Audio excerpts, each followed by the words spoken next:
মাদক, জুয়া, মদ খাওয়া সবকিছুই চলছে। রোজার মাস ফরজ পর্দার খেলাপ চলছে। রোজার মাস রোজা রাখছে না। রোজার মাস নামাজ আদায় করছে না। রোজার মাস মানুষ শরীয়ত সম্মতভাবে চলছে না। রোজার মাস আল্লাহর হুকুম হাকাম মানছে না, রসুলের সুন্নাহ অনুযায়ী চলছে না। রোজার মাস শয়তানের তাবিদারি করছে। তাহলে আপনি যে বললেন শয়তান বন্ধ রাখা হয়, এজন্য আল্লাহ বলছেন মিনাল জিন্নাতি ওয়ান নাস, তোমরা আল্লাহর কাছে সাহায্য চাও, তোমরা আমার কাছে সাহায্য চাও মিনাল জিন্নাতি ওয়ান নাস, মানুষ শয়তান জিন শয়তান থেকে। তার মানে বুঝতে হবে শয়তান দুই ধরনের হয়, একটা মানুষ শয়তান, একটা জিন শয়তান। জিন শয়তানদের মধ্যে আবার পার্থক্য আছে। এখন মানুষ, গত শুক্রবার আপনাদের এই খুতবায় বলেছিলাম যে ফেরেশতারা জান্নাতে যাবে না কেন? কারণ তাদের পিছনে শয়তান নেই, তাদের মধ্যে নাফস নেই। গুনাহ করার জন্য দুইটা জিনিস দরকার হয়, এক নাম্বার শয়তান, দুই নাম্বার নাফস। এক নাম্বার শয়তান, দুই নাম্বার কি? নাফস। এই দুইটা জিনিস না থাকলে সে কখনো শয়তানি করতে পারে না, সে কখনো শয়তানের পথে চলতে পারে না, আল্লাহর বিধানের বাইরে চলতে পারে না। আল্লাহর বিধানের বাইরে ওই ব্যক্তি চলবে যার মধ্যে নাফস আছে, যার মধ্যে শয়তান আছে। যার মধ্যে নাফস আছে, যার মধ্যে কি আছে? শয়তান আছে। এই দুইটা জিনিস যার মধ্যে আছে, ওই ব্যক্তি শয়তানি করবে, ওই ব্যক্তি নামাজ কাজা করবে, ওই ব্যক্তি রোজা কাজা করবে, ওই ব্যক্তি শরীয়তের বাইরে চলবে, ওই ব্যক্তি হুকুম হাকামের বাইরে চলবে, ওই ব্যক্তি রাসূলের সুন্নাহর বাইরে চলবে, ওই ব্যক্তি শয়তানের তাবিদারি করবে। কেন? তার মধ্যে দুইটা জিনিস আছে, এক নাম্বার নাফস আছে, দুই নাম্বার শয়তান আছে। এখন শয়তান বন্ধ আছে, তাহলে আপনার ধোঁকা দেওয়ার জন্য নাফস রেডি আছে। এই নাফসকে শিক্ষা দেওয়ার জন্য রোজা। কথা বুঝতে পারছি মনে হয়? কথা বুঝতে পারতেছেন না? নাফসকে শিক্ষা দেওয়াই হচ্ছে রোজা। আপনার ভিতরে নাফস আছে। নাফস মানে আপনি যার তাবিদারি করে চলছেন, উচিত ছিল আমার তাবিদারি করে নাফস চলবে।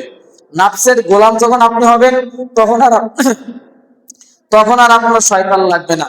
তখন শয়তানকে আপনি ফেল মেরে দিয়েছেন, কেননা শয়তান ভুল করেছিল, গুনাহ করেছিল একটা।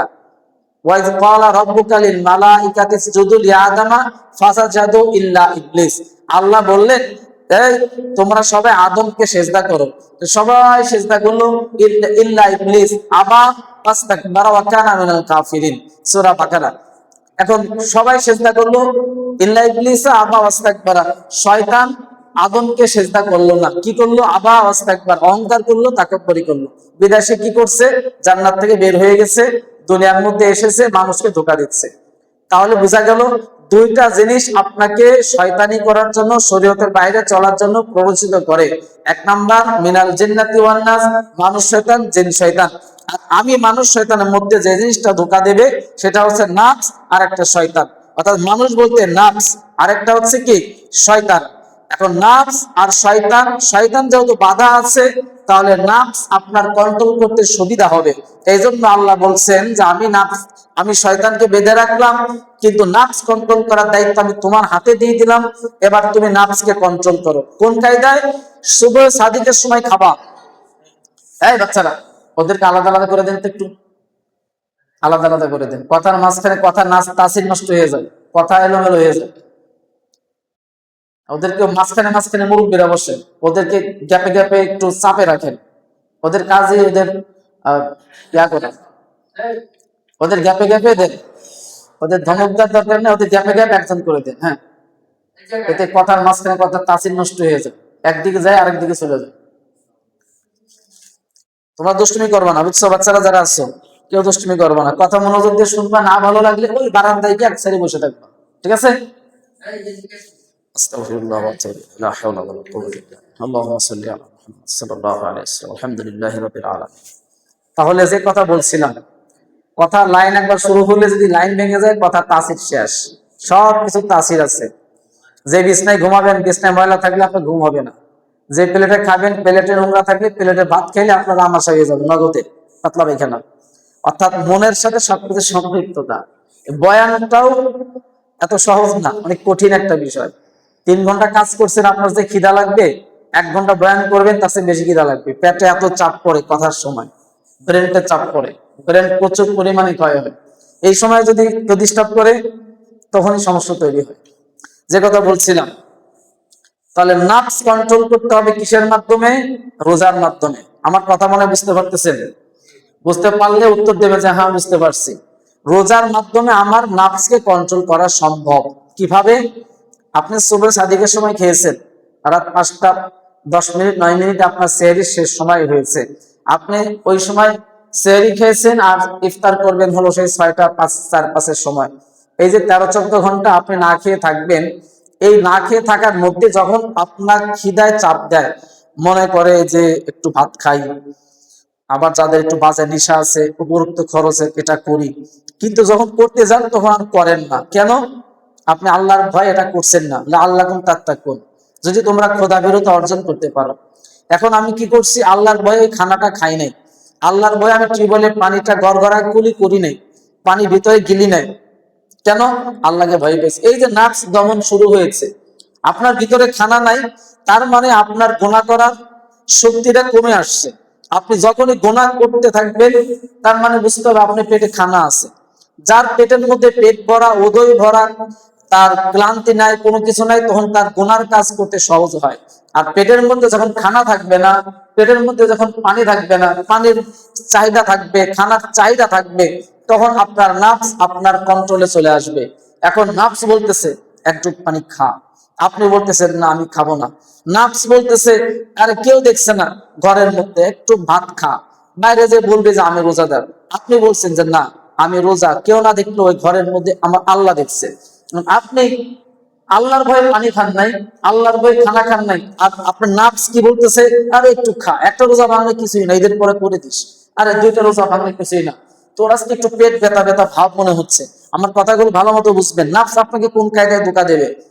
নাফস আপনাকে বলবে আরে পেটের মধ্যে বাম সাইডে ব্যথা ব্যথা করতেছে, মনে হয় গ্যাস গ্যাস ভাব হয়েছে, আজকে একটা রোজা না রাখি, একটা রোজা আমি ভেঙে ফেলি। এই যে নাফস আপনাকে বলতেছে কি, যে একটু পেটে ব্যথা করতেছে, আজকে একটা রোজা ভাঙ, সমস্যা নেই, একটু গ্যাস্ট্রিকের একটা ওষুধ খা, তোর মনে হয় গ্যাসের সমস্যা হয়েছে। দেখবেন পরের দিন আপনি একটা রোজায় তো ভাঙছি। ভাঙা মাত্রই আপনার ভিতর থেকে একটা ভালো ভাব যেটা আপনার জন্ম নেবে যে হ্যাঁ কি করলাম, পেটের ব্যথা তো আসলে একটা অজুহাত ছিল মাত্র, আসলে তো আমার পেটের ব্যথা ওই রকম ছিল না। আপনি তখন হ্যাঁ আফসোস করবেন। শয়তান মানুষের দিয়ে আফসোস করাইতে চায়, নাফস মানুষকে দিয়ে। মানে আপনি আর নাফসের মধ্যে পার্থক্য কি? যার ভালো নাফস সে একজন ভালো মানুষ, যার নোংরা নাফস সে একজন শয়তান মানুষ। কারণ মানুষ আর শয়তানের মধ্যে পার্থক্য একটাই, নাফস কন্ট্রোলে রাখা, নাফস কন্ট্রোলে বাইরে রাখা। এখন আপনি নাফসকে কন্ট্রোল করতে না পেরে আপনি আজকে দেখতেছেন পেটে ব্যথা, একটা রোজা ভাঙে, ঈদের পরে রেখে দেবো। আবার দেখতেছেন আজকে সকালবেলায় কেমন যেন বাথরুম 2-3 বার হয়ে গেল, না জানি পাতলা বেখানাই হয়েছে কিনা। এই যে নাফস আপনাকে বলতেছে আরেকটা রোজা ভাঙ, একটু রোজা ভাঙ, একটু গায়ে জ্বর জ্বর জ্বর জ্বর মনে হচ্ছে, জ্বর এসেই গেল নাকি, একটা নাপাক খা, একটা ওষুধ খা, একটা গ্যাসের বড়ি খা, ব্যথা ট্যাথা হচ্ছে। এই যে নাফস আপনাকে কন্ট্রোলে নাই, নাফস আপনাকে ধোঁকা দিচ্ছে। আর আপনি কি বলতেছেন, ধরি এই পেটের ব্যথা তো না খেয়ে থাকলে একটু হতেই পারে, পেটের মধ্যে একটু গুরবানি ভাব না খেয়ে থাকলে একটু হতেই পারে, এটা কোনো ব্যাপার না।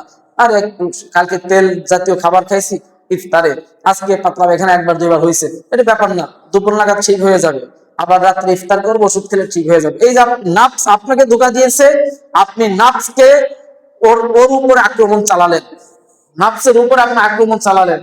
এটা কোন ব্যাপার না, রোজার মাসে একটু একটু সমস্যা তৈরি হয়, এটা ব্যাপার না, ঠিক হয়ে যাবে। তার মানে আপনি নাফসের ধোঁকায় পড়েন নাই। এখন কি হয়েছে? এখন আপনি আল্লাহর উপরে তাওয়াজ্জুহ হয়েছে, যে নাফস আমাকে বলেছে খা, আমি বলেছি না খাবো না। নাফস আপনাকে বলেছে ঘরের মধ্যে কেউ দেখবে না, তোর বাপ নাই, তোর মা নাই, তোর বিবি নাই, তোর সন্তান নাই, পানি খেয়ে ফেল, আপনি খান নাই। নাফস বলেছে একটু ভাত খা, আপনি খান নাই। নাফস বলেছে একটা মিথ্যা কথা বল, আরে রোজা মাকরুহ হবে, ভাঙবে না, আপনি বলেন নাই। কেন? আল্লাহ দেখছেন।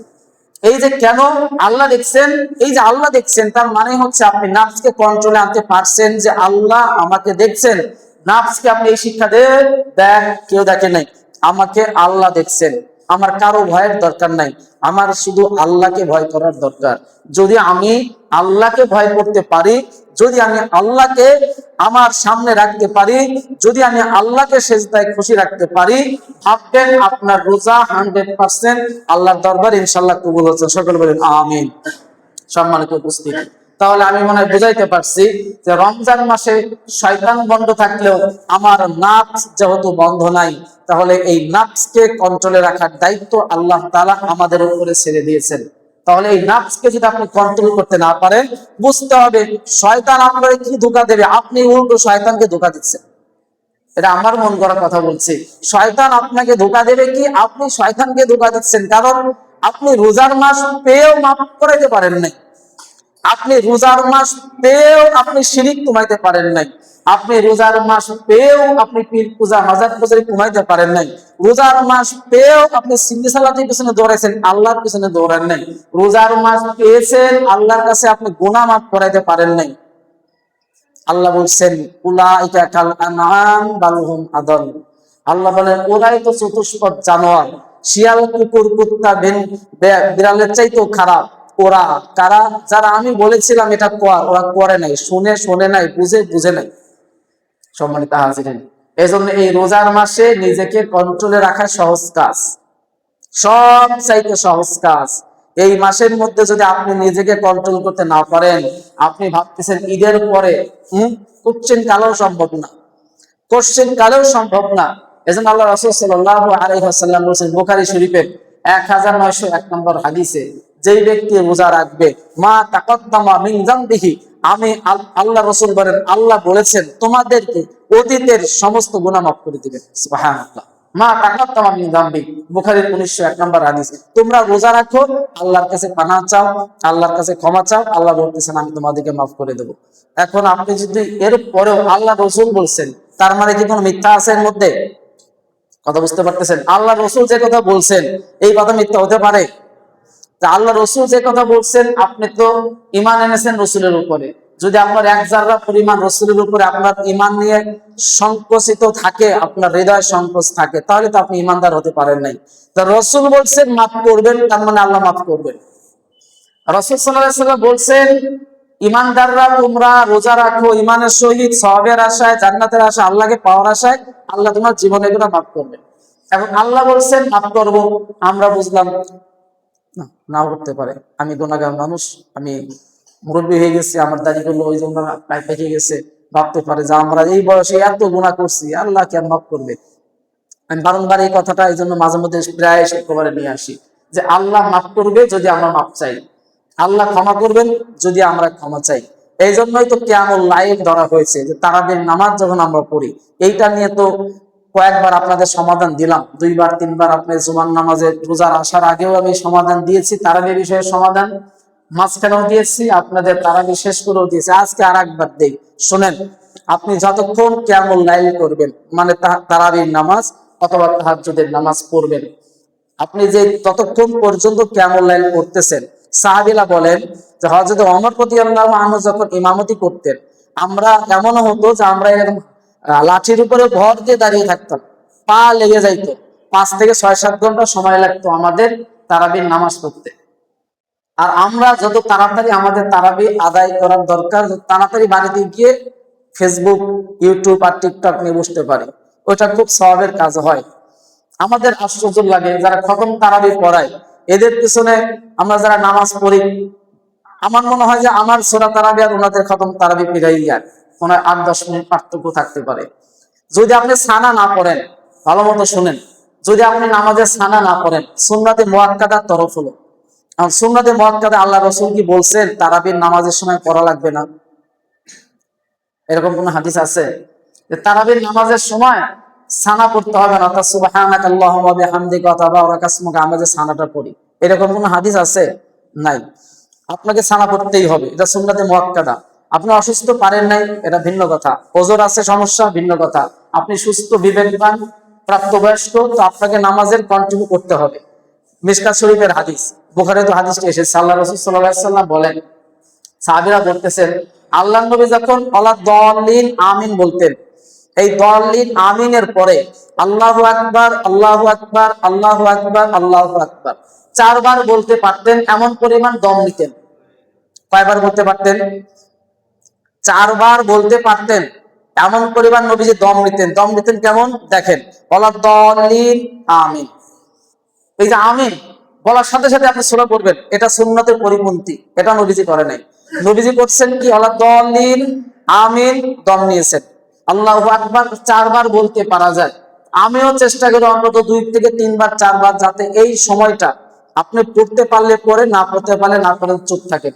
কিন্তু মানে ইমাম বলে নাই, আপনার ভয় নেই, ইমাম নামাজের মধ্যে আছে, যদি আপনি নামাজের মধ্যে ইমামকে মানে কি আপনি ইমাম মনে হয় ভুলে গেছে, দাঁড়ায় নাকি ইমাম সালাম ফিরায় নাকি মনে হয় ভুলে গেছে, এরকম তো ভাবার সুযোগ নাই। ইমাম যতক্ষণ বসে থাকবে থাকুক, যতক্ষণ দাঁড়ায় থাকবে থাকুক, আপনার কাশ দেওয়ার কোনো অধিকার নেই। দিলেন তো আপনার নামাজ শেষ। আপনার কাশ এসেছে, ঠান্ডা কাশি আছে, সারা রাত ধরে কাশলেও নামাজ ভাঙবে না। কিন্তু যদি ইচ্ছা কিন্তু বলেন ইমাম সাহেব নামাজ শেষ করে নাকি, দেরি হয়ে গেল, তাহলে আপনার নামাজ শেষ, আপনি আবার যাবেন, ওযু করে এসে আবার নামাজ পড়বেন। কথা বুঝতে পারি নাই মনে হয়। এই জন্য নামাজ ভাই, রোজার মাসে যদি আপনি এখনো সঠিক পথে ফেরত না আসেন, আমাকে বলেন যে আপনার কোন মাসে ফেরত আসবেন। দেখুন তো, একটা কাজ করলে আল্লাহ রাসূল সাল্লাল্লাহু আলাইহি ওয়াসাল্লাম বলছেন নফলকে ফরজের পরিমাণ সওয়াব দেওয়া হয়। সুবহানাল্লাহ। একটা নফলকে ফরজের পরিমাণ সওয়াব দেওয়া হয়। একটা ফরজকে 70টা ফরজের ইবাদত করলে সেই সওয়াব দান করা হয়। সুবহানাল্লাহ। তাহলে আমরা যদি এখনো আমাদের ভুলের মধ্যে থাকি, মাত্র 1 ঘন্টা বা 1 ঘন্টা 10 মিনিট বা 20 মিনিট একটু আল্লাহর ধ্যান করেন না। যদি আপনার মনে হয় সমস্যা, তাহলে 2 নম্বর আমল করবেন। তাহাজ্জুদের সময় উঠবেন, 8 রাকাত পড়বেন আর 3 রাকাত পড়বেন, অন্তত 1 ঘন্টা সময় নিয়ে। অন্তত 1 ঘন্টা সময় নিয়ে 8 রাকাত আর 3 রাকাত 11 রাকাত মিলিয়ে পড়বেন। যদি আপনার এই রাত্রে সমস্যা হয় তবুও করেন। কারণ যে ব্যক্তি কিয়ামুল লাইল করবে আর যে ব্যক্তি রোজা রাখবে, আল্লাহ তার জীবনের গুনাহ মাফ করে দিবেন। এটা কি আমার কথা না নবীজির কথা? এজন্য আমাদের এই তারাবি বিষয়ক যত ফিতনা আছে, মোবাইলে আপনি তো দেখবেন না কোন শায়েখ, কোন মুফতি, কোন মোল্লা, কোন মৌলবী কি বললো। ইউটিউব ফেসবুক থেকে মাসআলা গ্রহণ করবেন না।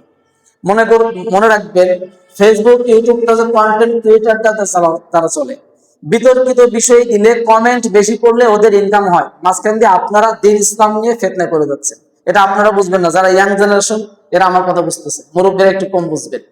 এক কথায় ব্যবসা, এক কথায় কি ব্যবসা। ওই ব্যবসায়িক পলিসি আপনার দেখার দরকার নাই। আপনি এই মসজিদে আপনার একজন ইমাম আছে, যদি মনে করেন ইমাম আমার যোগ্য, তাহলে আপনি ইমামের থেকে মাসালা গ্রহণ করবেন। এই ইমাম, আমি এই কথা মনে হয় আপনাদের মাঝে মধ্যেই বলি, এই ইমাম যদি না পারে, ব্যর্থ হয়, ইমামের দেশে অভাব নাই, আপনি রাজবাড়ী ভালো একটা মসজিদে ইমাম সাহেবের কাছে যাবেন যে হুজুর দলিল সহ আমার এই বিষয়টা একটা সমাধান দেন, আপনি সমাধান নিয়ে আসেন। ফেসবুক ইউটিউব থেকে আপনার মাসালা গ্রহণ করার দরকার নাই। হ্যাঁ, কিছু কিছু আলেম আছে, তাদের থেকে আপনি গ্রহণ করতে পারেন। সেই বিষয়ে আরেকদিন ইনশাআল্লাহ আলোচনা করব, যেহেতু আমার রমজান মাসের গুরুত্বপূর্ণ আজকের জুমা, কথাগুলো আমার শেষ করতে হবে। তাহলে 1 নম্বর আমরা যেটা পেলাম, রমজানের প্রতিদান হিসেবে মহান রব্বুল আলামিন আমাদেরকে জান্নাত দান করবেন। কোন জান্নাত? জান্নাতের মধ্যে কি কি নিয়ামত, এটা বিপুল অর্থ। কারণ এখানে আল্লাহ রব্বুল আলামিন বলছেন আস-সাওমুলি ওয়া আনা আযজি বিহি, হাদিসে কুদসি, যে আমি আল্লাহ জন্যই বান্দা রোজা রাখে আর আমি নিজের হাতে এর একটা উপহার দেব, পুরস্কার দেব, প্রতিদান দান করব। এরা রায়্যান নামক দরজা দিয়ে জান্নাতে প্রবেশ করবে। প্রবেশ করার পরে নিয়ামতগুলো কি কি হবে, এই বিষয়ে অনেক ব্যাপকতার আলোচনার বিষয় রয়েছে। তবে সব থেকে গুরুত্বপূর্ণ বিষয়, আপনাকে আল্লাহ পাওয়া লাগবে, আল্লাহ পেয়ে যাবেন, এরপরে যা হবে সেটা আল্লাহর সাথে আপনি বসে ঠিক করে নেবেন। আল্লাহ আপনাকে কি দেবে, আল্লাহ আমাকে কি দেবে, এটা আল্লাহর সাথে কি হবে, আমার সাথে আল্লাহ, তখন এখানে একটা সাক্ষাৎ হবে। আল্লাহ রাসূল বলেছেন 2টা সময় রোজাদারদের জন্য খুশির সময়। 1 নম্বর হচ্ছে ইফতারের, 2 নম্বর হচ্ছে আল্লাহর সাথে যখন সাক্ষাৎ হবে।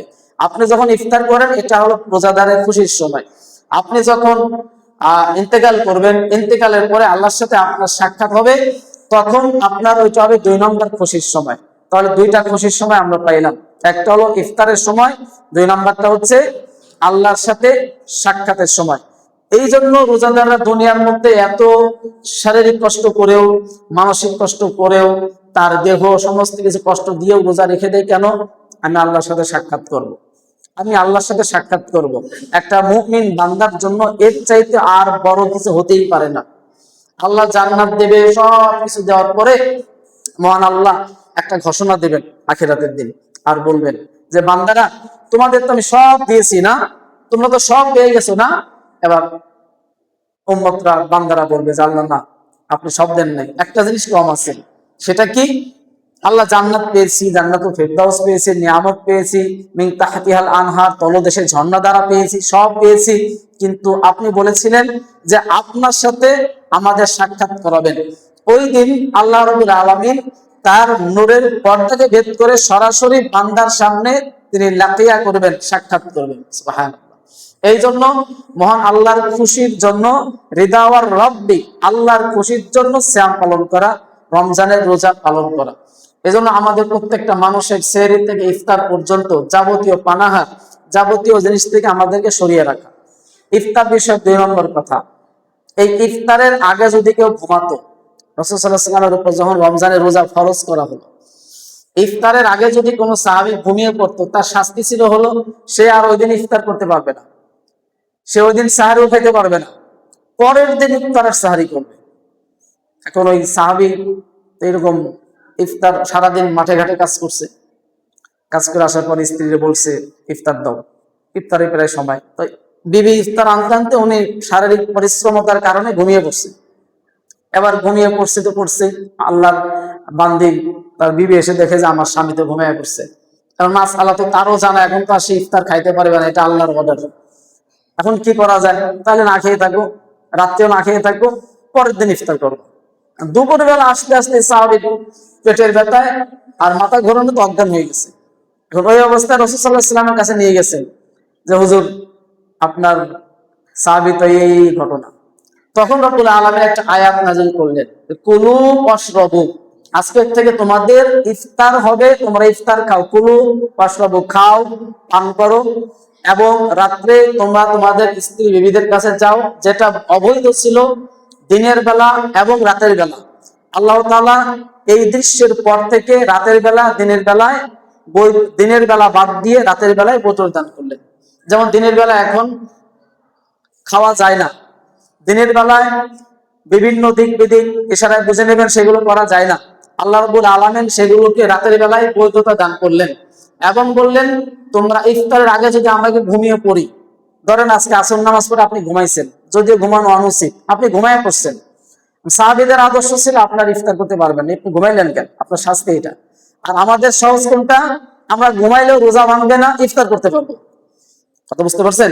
এজন্য ইফতারের এত ফজিলত রয়েছে। আল্লাহ রাসূল সাল্লাল্লাহু আলাইহি ওয়াসাল্লাম অন্য হাদিসের মধ্যে বলেন, যদি কোনো ব্যক্তি অন্য কোনো মুসলমান ভাইকে ইফতার করায়, তাহলে সে ওই পরিমাণ সওয়াবই পায় যেই পরিমাণ রোজাদারকে ইফতার করানো সে রয়েছে। সুবহানাল্লাহ। আমি আপনাকে ইফতার করাবো, আমি ওই পরিমাণ সওয়াব পাবো যেই পরিমাণ সওয়াব আপনি রোজা রেখে রয়েছেন। আল্লাহ রাসূল পরের বাক্যে বলেন, তোমরা এটা বলো না যে তার সওয়াব কাটা যাবে না, তার সওয়াব তার সওয়াবের জায়গায় থাকবে, তোমার সওয়াব তোমার সওয়াবের জায়গায় থাকবে। মাঝখান দিয়ে কি হলো? আমি একজন রোজাদারকে ইফতার করাইলাম, মানে হচ্ছে একটা রোজাদারের পরিমাণ সওয়াব আমার আমলনামায় চলে আসে। এজন্য ইফতারের এত গুরুত্ব। যারা ইফতার দেবেন এবং যারা ইফতার খাওয়াবেন, যারা খাবেন, উভয়ই বরকতপূর্ণ। এজন্য শুধু খাওয়ানো না, শুধু খাওয়াও না, খাবেন খাওয়াবেন, উভয়টাই নবীজির একটা সুন্নাহ ইফতারের বেলায়। এজন্য আমরা আসল কাজের বেলায় যাই না। আমরা বাপ দাদার মিলাদে খরচ করি 1,50,000 টাকা, কিন্তু 2,000 টাকা দিয়ে ইফতার করাতে চাই না, যেটা করলে আপনার বাপ দাদা কবরে যাবে, সব পাবে, আপনি সব প্রাপ্ত হবেন, হেদায়েত প্রাপ্ত হবেন। আপনি এইটা করেন না, আপনি করেন কোন বছরে আপনার বাপ মরছে ওই বছরে 50,000 খরচ করবেন। রোজার মাসে আপনার আব্বার জন্য দোয়া করা কি মোল্লাদের নিষেধ আছে? আপনার বাপের জন্য রোজার মাসে দোয়া করা আপনার নিষেধ আছে? তাহলে আপনার অত পরিমাণও দরকার নাই। আপনার দরকার 3 জন লোক ইফতার করার, পেট ভরে হোক, আপনার সামর্থ্য অনুযায়ী সুন্দর করে তার ইফতার করার, বৈধ খাবার দিয়ে, হালাল খাবার দিয়ে। আপনার আব্বার নামে সওয়াব বকশিশ করে দেন, আপনার মায়ের নামে সওয়াব বকশিশ করে দেন। আপনি নিজে খাওয়ান, নিজে আল্লাহর কাছে দোয়া করেন যে আল্লাহ, আমি আজকে 3 জন লোকরে সৎ উদ্দেশ্যে ইফতার করাইছি, আমার আব্বা আম্মাকে তুমি জান্নাত দান করো। এইখানে কার মোল্লা হায়ার করার প্রয়োজন আছে? কথা বুঝেন নাই? এইখানে কার মোল্লার প্রয়োজন আছে? আপনার আব্বার জন্য, আপনার আম্মার জন্য আমি দোয়া চাইলেন, দোয়া করলাম, কোনো অসুবিধা নেই। বলেন তো আপনার আব্বার জন্য আমার যতটুকু পূর্বে, আপনার আব্বার জন্য আপনার তার সাথে বেশি পূর্বে না? তাহলে রোজার মাসে আপনি আপনার আব্বার জন্য, মায়ের জন্য দান করবেন।